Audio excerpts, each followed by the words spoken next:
መልካም ባል እግዚአብሔርን ከመፍራት የተነሳ የሚገኝ ነው። እየሰማችሁ ነው እናቶቻችን እህቶቻችን?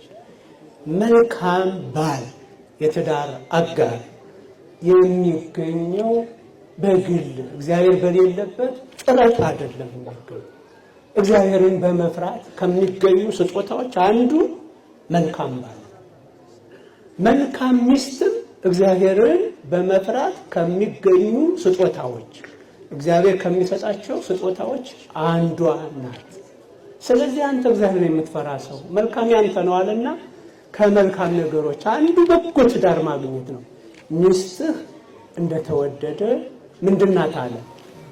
ወይን ናት።